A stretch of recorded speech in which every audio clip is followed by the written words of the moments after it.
जानते हो कि ये इलाका गरीब है। तुम में से बेशतर के शौहर प्रदेश में, बेशतर के बेटे प्रदेश में रोजमर्रा ये देखती हो कि बस्ती में रिश्तेदारों में कहीं न कहीं से कोई लाश पंजाब से आती है। कभी ये भी देखते हो कि माए बस्ती में सिसक कर दम तोड़ देती है और बेटा पंजाब में रहता है। आज से 40 साल कबल की माओ और बहनों को तालीम की उतनी जरूरत नहीं थी जितनी तालीम की जरूरत आज है। ये भी देखती हो बेटियों कि जहेज के लिए बेटी को कहीं जहर दिया जा रहा है, कहीं बेटियां जहर खाकर मर रही है, कहीं फांसियों के फंदे पे लटक रही है, और घर आवारा हुआ बाप से बेफिक्र बच्चे हुए तो बेटियां दूसरों के साथ भी जा रही हैं। ये सारे मंजर देख रही हो। देखो, दुनिया को अल्लाह ने जब बनाया तो हजरत आदम को भी बनाया और उसके साथ हजरत हव्वा अलैहिस्सलाम को भी बनाया। औरत और मर्द गाड़ी के दो पहिए हैं। गाड़ी का दोनों पहिया जब एक होगा तभी वो गाड़ी आगे चल सकती है। बाल बच्चों की तालीम और तरबियत के सिलसिले में जब तक शौहर और बीवी एक साथ न हो, बच्चों की तरबियत नहीं हो सकती। आज की बहनों और बेटियों, तुम कान के जेवर पर नाज करती होगी, अपने कीमती कपड़ों पर नाज करती होगी, लेकिन सबसे खुशकिस्मत वो माँ है जो अपने बाल बच्चों की तालीम पर नाज करती है। आज अभी आए हो प्रोग्राम देखने के लिए, किसी के कान में पाँच भर के सोने भी हो, पक्के का घर भी हो, अगर उसकी बच्ची यहाँ से, उसका बच्चा यहाँ से प्रोग्राम पेश नहीं कर सका तो देखो उनका दिल टूटा हुआ है। किसी के कपड़े गरीब के हैं, अच्छे नहीं है, घर पे छप्पर पे घास नहीं है, लेकिन जिसके बाल बच्चे ने आज प्रोग्राम पेश किया है उसके माँ का दिल चौड़ा हो गया है कि मेरा लाल कुछ करके दिखाएगा, इसलिए बच्चों पर पहली तवज्जो दो। देखो, नबी मुकर्रम सल्लल्लाहु अलैहि वसल्लम पर जब कुरान का नुज़ूल हुआ तो आप कांपते हुए घर आए तो सबसे पहले सहारा हजरत माँ खदीजा रज़ियल्लाहु तआला अन्हा ने दी। तुमने सुना होगा, मौलाना आजाद का नाम सुना होगा, डॉक्टर अल्लामा इकबाल का नाम सुना होगा, अब्दुल कादिर जिलानी रहमतुल्लाह अलैह का नाम सुना होगा, गांधी का नाम सुना होगा। गांधी हुए, मौलाना आजाद हुए, अल्लामा इकबाल हुए, अब्दुल कादिर जिलानी रहमतुल्लाह अलैह हुए, ख्वाजा अजमेरी रहमतुल्लाह अलैह हुए। ये सारे लोग अगर बड़े हुए तो इनके वस्ताद का किरदार कम था, इनके माओ का किरदार उनके लिए बड़ा था।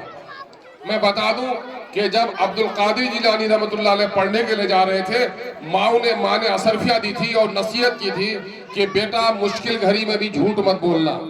और डाकुओं ने जब उसे लूटना चाहा तो उसने सच सच कह दिया, मेरे पास भी 40 असरफिया है। डाकू ने कहा, बच्चा मजाक करता है, तलाश आस्तीन की ली तो 40 असरफिया थी। कहा, बेटा तुम तो छोटे नन्हे मुन्ने से थे, तुम न भी बोलते तो हम तुमसे थोड़े पैसे छीनते, तुम क्यों बोल गए?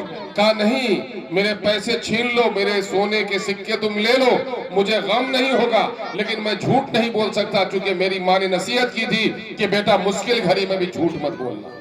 जानते हो, वो डाकू तलवार से लड़कर नहीं, किसी पीर का हाथ पकड़ के नहीं, बल्कि एक नेक माँ के नसीहत आमेज होनहार नन्हे से बच्चे के हाथ पर तौबा करता है और डाकू रास्ता छोड़ देता है डकैती का और शरीफ इंसान बन जाता है। तुम जानती हो कि गांधी जी जब पढ़ने जा रहे थे, उसने क्या कहा अपने बेटे को, हे गांधी बेटा, तू 7 समंदर लंका पार, तू लंदन जा रहा है बेटा, मैं माँ हूँ बेटा, मैंने दूध पिलाया, पाला है, पोसा है बेटा, तुम कब लौट के आओगे मैं देख पाऊंगी कि नहीं देख पाऊंगी बेटा। मैंने सुना है लंदन में लड़की और नारी और शराब सस्ती मिलती है बेटा, कभी नारी को और शराब को हाथ में मत लगाना। और नतीजा हुआ कि माँ की नसीहत को याद रखा तो गांधी इतना बड़ा इंसान बना। मेरी बहनों और बेटियों, इस वक्त तुम्हारे शौहर प्रदेश में है, बच्चा बीमार पड़े दवा तुमको लाने जाना है, घर का छप्पर तुमको ठीक करवाना है, रिश्तेदारों के यहाँ मेहमानदारी है, गाड़ी तुमको बुलवानी है, मैयत है, 3 व्हीलर को फोन करना है। तुम्हारे ऊपर कल से बिना ज्यादा जिम्मेदारी हो गई। लेकिन तुम्हारी बेटी स्कूल जाती है, मोबाइल में वो खेलती है, और तुम पढ़ी लिखी नहीं हो तो बच्ची बटन दबा देती है, तुम देख नहीं पाती हो। आने वाले दिनों में जीना और मुश्किल हो जाएगा और जो पढ़े लिखे लोग नहीं होंगे वो लोग हकीकी माने में गुलाम हो जाएंगे।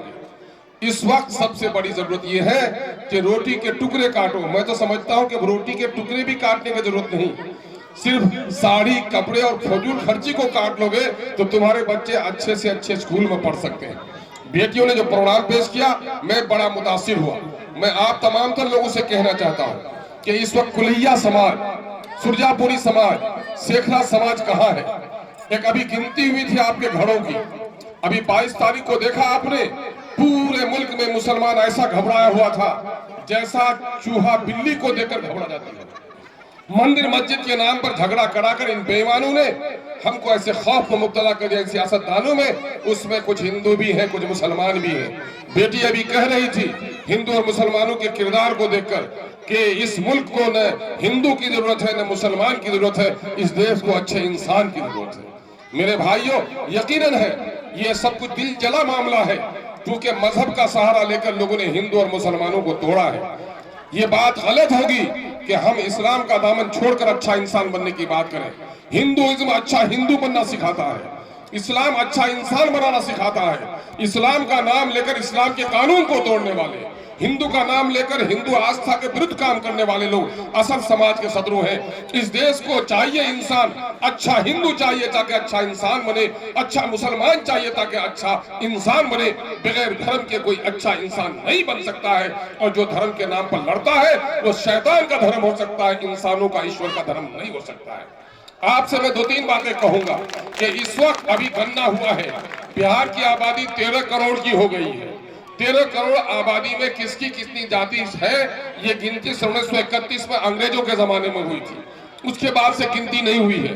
मेरी बहनों और बेटियों, तुम देख रहे हो तुम्हारे बच्चे का जो हश्र है, दिल्ली में कुत्ते को केक खिलाया जाता है, कुत्ता बीमार पड़े तो उसके लिए हॉस्पिटल है, लेकिन तुम्हारी माँ, नानी, दादी बीमार पड़ती है, सिसक कर दम तोड़ देती है, अच्छा हॉस्पिटल नहीं है। हालांकि सरकार को टैक्स के पैसे तुम भी देती हो।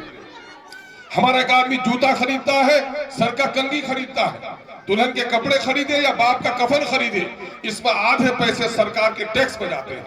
ये टैक्स का पैसा ही सरकार आपको कभी जन वितरण प्रणाली में अनाज देकर, कभी आपके बच्चे को पोशाक देकर, साइकिल देकर, कोई नेता अपने बाप के घर से पैसा नहीं देता, कोई सरकार अपने बाप के घर से पैसा नहीं देती, आप ही के कमाए हुए पैसे आपको लौटाती है।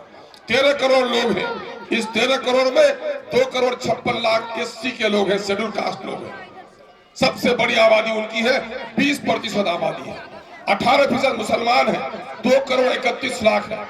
47 लाख यहाँ पर ब्राह्मण भाई है, 37 लाख यहाँ पर हमारे भूमिहार भाई है, 37 लाख हमारे यहाँ पर कुर्मी भाई है। देखो किसको कितना हिस्सा मिला और कितना हिस्सा मिलना चाहिए। आज तुम देखते हो कि कहीं से दारोगा आता है, कहीं से DM आता है, कहीं से SP आता है, और हमारा बेटा दारोगा, DM, SP नहीं बन पाता, सिपाही भी नहीं बनता। हमारा बेटा कोई पंजाब में जाकर खेतों में काम करता है, कोई दिल्ली में पत्थर तोड़ता है। क्या तुम्हारे बच्चे सिर्फ मजदूर बनने के लिए है? तुम्हारे बच्चे ऑफिसर नहीं बन सकते?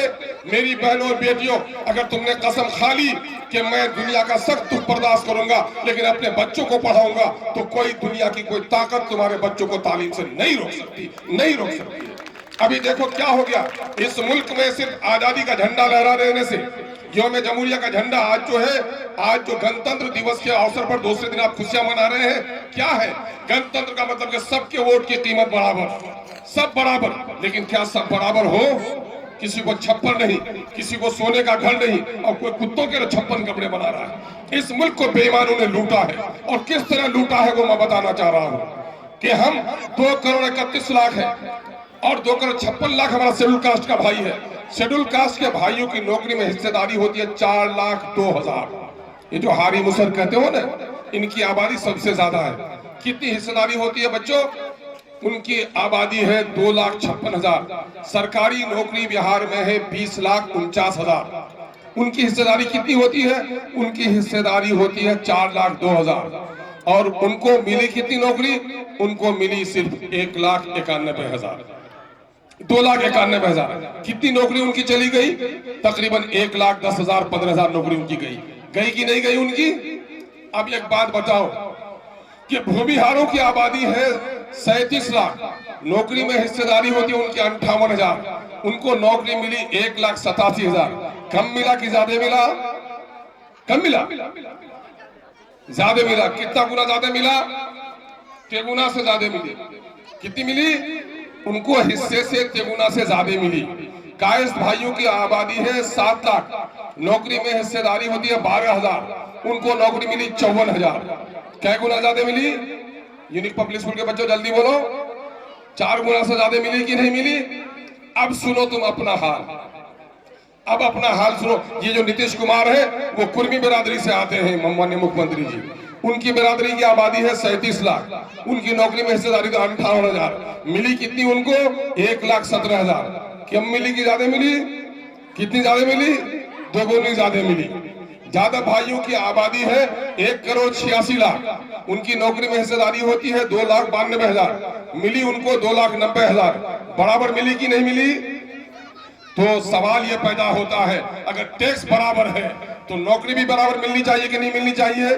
अब देखो 2,31,000 मुसलमान, उसको नौकरी में हिस्सेदारी होती है 3,68,000 मिली, उसको सिर्फ 1,73,000। ज्यादा मिली कि कम मिली? कम मिली। कितनी कम मिली? आधे से भी कम मिली उनको नौकरी। कौन है इसका जिम्मेदार? अब सुन लो, फिर ये तो मुसलमान सब लोगों का मामला हुआ, सुन लो। अब यहाँ पर सुरजापुरी की आबादी है 24.5 लाख, उनकी नौकरी में हिस्सेदारी होती है 39,000 मिली, उनको कितनी? 15,000। ज्यादा मिली कि कम? कम मिली। 13 लाख आबादी है सिरसा आबादी की, उनको नौकरी में हिस्सेदारी होती है 21,000 मिली, उनको 5,500। और कुलैया की आबादी कितनी है? 12 लाख, नौकरी में हिस्सेदारी 19,000 मिली, कितनी तुमको? 6,000। काम चलेगा इससे?